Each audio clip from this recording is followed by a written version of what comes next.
Definitely crank no start.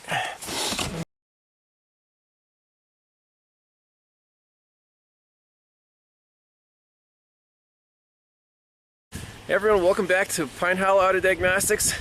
We're at the local Kia dealership working on a 2005 Kia Sorento. So the story of this car is the customer actually called me after the dealership, diagnosed it, and he said at first the complaint was sometimes it would just stall out. It would have to wait half an hour and then it would restart and keep going. Then someone replaced the fuel pump, another shop. That didn't help, and eventually it just became a crank no start. Towed it here to the dealership. They diagnosed it. It says it needs a new engine computer. However, these computers are apparently discontinued, or if you can find one, it's like $1,500, and they said you have to program it, whatever. They said just buy a new car. Okay, take that with a grain of salt. We're at the dealership. So let's diagnose this thing. First, if we turn the key on, I don't see a check engine light. And here's a symptom. Well, the battery's kind of dead, so let's check our jumper cables.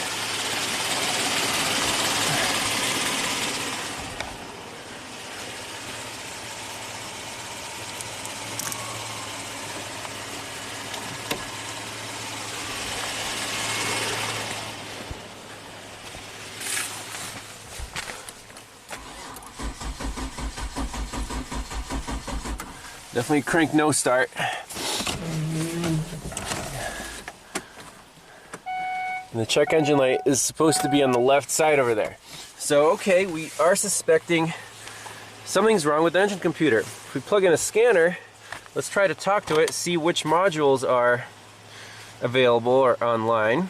So let me do a full health report here. And we go to Asian and Kia. There it is, Kia. And it won't do an auto ID because it can't talk to the engine computer. So we have to manually input our vehicle.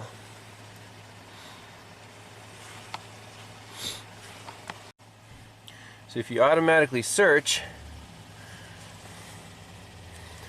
it will say, manually input the VIN.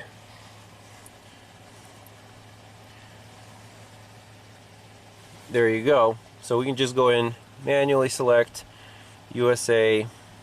This is a Sorento BL. It's a 2005. And health report, and we'll see which modules you can see.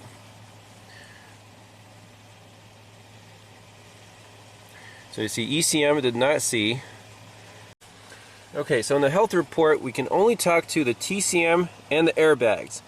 Now you might ask, this car should have more modules, but on a Kia, if you look at the actual wiring diagram for the communications, there's no CAN network. It's all separate wires, and there's another connector under the hood over here which gives you more access to other modules, but we're just worried about the engine computer right now. Okay, so here's the engine computer, is under the floorboard, and all we want to start with is powers and grounds. So on the wiring diagram we have one constant battery feed. Over here we have an ignition feed from the ignition switch, and when the computer sees that, it turns on the main relay. This is the control wire, and then the main relay feeds power on this through this ECU fuse on these two pins. And then when you turn it to start, we should get a hot wire on this yellow and black B28. So let's just check these one by one. Battery positive B20, red and black, right there. Got a nice bright test light. Now we can always do this test while cranking. Okay, so that power feed is good. Let's move to the ignition feed, which is C29, it is going to be a blue wire. Let me move my T-pin. Okay, we're on the blue wire in connector C, pin 29. We've got nice bright test lights. If I turn the key off, yep, sure enough, we have an ignition feed and we don't lose it during the crank. Let's keep going here. Start B28 yellow and black. That would be this guy right here. So that should turn on only when we crank it. Let's see. Yes, that works. So we're almost done. We also need to check the grounds here. B18 and B6. Those are going to be black, both black wires. So let's check those. So using our handy Power Probe cigarette lighter adapter, now we're going from battery positive. If we find a ground, test lights will light up. So it's checking these grounds here. There's one. There's a second black wire. That's two. Now we should definitely check it while cranking too. Make sure we're not losing a ground during the crank.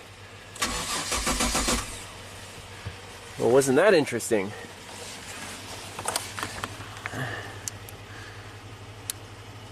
Oh, actually, it's misleading because the cigarette lighter turns off when we're cranking. So what you want to do is jump constant power to the ground. We can easily do that with our test light. Make sure that stays lit. Okay, so constant battery power to the ground while cranking. That ground is fine. One last experiment I want to do is for this main relay on the control wire B17. It's a green and orange wire. We can check for voltage on that and then ground it and see what happens. Will the computer wake up? Okay, so now we're on the main relay control wire. I have a voltmeter plugged in and we have 13.8 volts. So with the key on, right now the computer should be pulling that line down and turning on the relay. Since that's not happening, telling me we have a bad computer, let's manually do that through a test light and see if the computer wakes up. So I'm going to touch this to here. We're going to drop that voltage down. And look, our check engine light came on. And then off, check engine light's off. So this computer can't turn on the main relay on its own, which is very interesting. So what we can do is try to just manually energize this main relay. All right, so the check engine light's on, crank it, see what happens. Still nothing. So bad engine computer, the dealer was right. However, can we just buy a cheap one, a used one on eBay, and plug it in with no programming? In service info, there was not anything specific in terms of programming, so that's what I did. Went on eBay and bought an identical part number here, 39106, 39453. Let's plug it in, see what happens. Okay, here we go. Junkyard PCM's plugged in, key on, check engine lights on.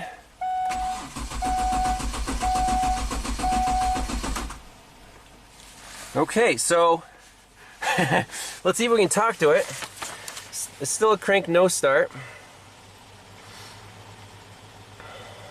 Do a health report again. So that's very promising. That now we have a check engine light. And yes, we have a fault code in the ECM. We'll see what that is.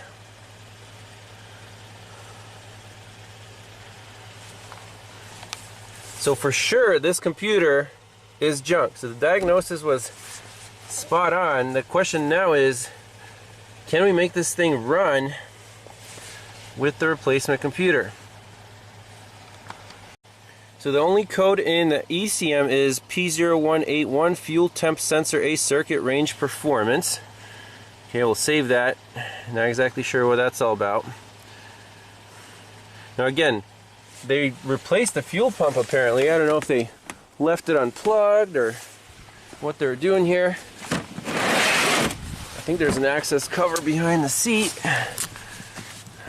That's off. And it looks like it's plugged in. But we'll check that. Can we bidirectionally control this pump with the scanner? Back it out.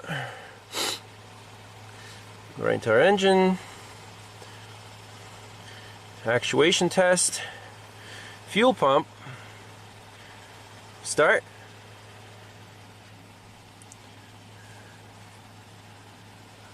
Ignition's on. Succeeded. Okay. Back. Let's see how this fuel pump relay's actuator controlled. So we can go to this pin and see if the fuel pump relay is active or not. Well, this should be a pretty simple circuit. I don't hear the fuel pump, so this thing might just not have fuel right now. So we're not hearing the fuel pump run. So with a scanner, we can do a bidirectional test on the fuel pump relay. So if we back probe right here on A21, that green and black wire, so we have 13.4 volts. Okay, when we bidirectionally command the fuel pump on, this wire should be grounded to turn that fuel pump relay on. Okay, so let's start the test and see what happens to our voltmeter. Boom, it turned it on. And boom, turned it off. Okay, so the relay is at least, this path is good. We're turning on the relay, turning it off. The computer's in control. We're not hearing the fuel pump run, so now we're dealing with the load side. Is that relay clicking? We can easily just take the relay out and just jump these two contacts, make sure that fuse is good, and see if we get power at the fuel pump. Okay, so we're at the relay. We took the fuel relay out. It's this one right here. And now we'll check pin 30, see if that has a feed. Yes, our test light definitely lights. We have a good feed. If we jump these two, our test light should light if the circuit through the fuel pump is complete. We do that, boom, no light. There's no way this fuel pump is going to turn on. One last thing we can do while we're here, just plug the test light across the control pins and just bidirectionally control the pump. Make sure that test light lights up, so that way we'll know 100% that our control circuit is good. So we just click, where are we here? Start. Boom, test light lights up, and for a few seconds goes off. Excellent. So now we're purely worried about this relay is good, the control is good. From this feed pin all the way to the pump, there's a problem, or the pump itself is bad. Alright, so we have the fuel pump disconnected, and the power and grounds. I just have a test light plugged in. Let's see. Start. Hey, that works, but the fuel pump does not run. So the parts cannon here, I think, was a big fat mistake, because now the guy probably needs a fuel pump. When you plug that in, start.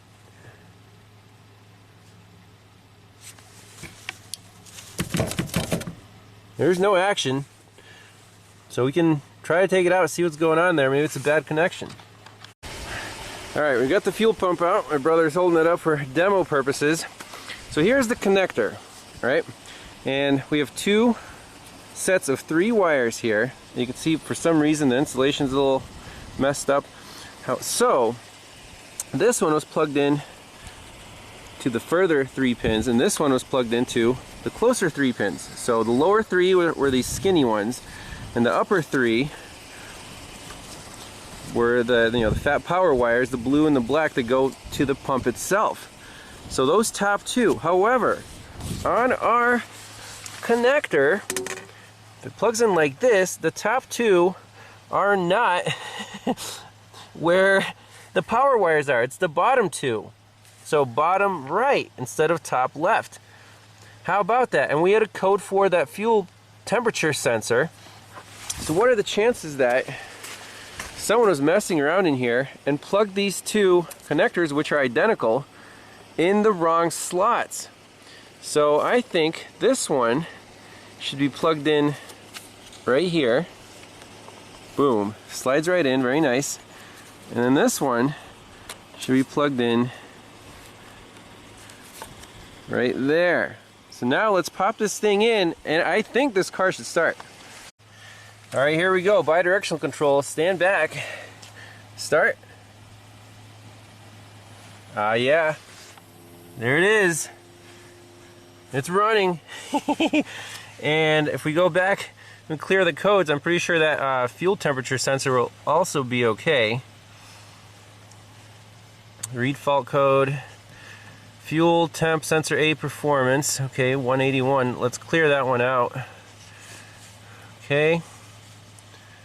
Read fault code. No trouble codes. I'm kind of excited here. Back. Let's fire this thing up.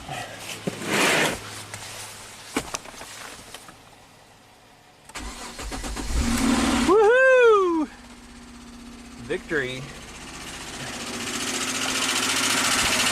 Hasn't run in about a month. The battery's shot, but can you check the oil? What do you think of that, bro? It smells like Staten Island. Staten Island style. So indeed, we had a bad engine computer. Dealer was right about that. However, he was not right about having to buy one for $1,500 and programming it. eBay, $100, plugged it in. Then we found there had no fuel pressure. Fuel pump wasn't turning on. I don't know who was in there, but they plugged the two connectors on the fuel pump wrong. Swapping around, we're good to go. Amazing. So, thanks a lot for watching. We'll see you next time. Bye-bye.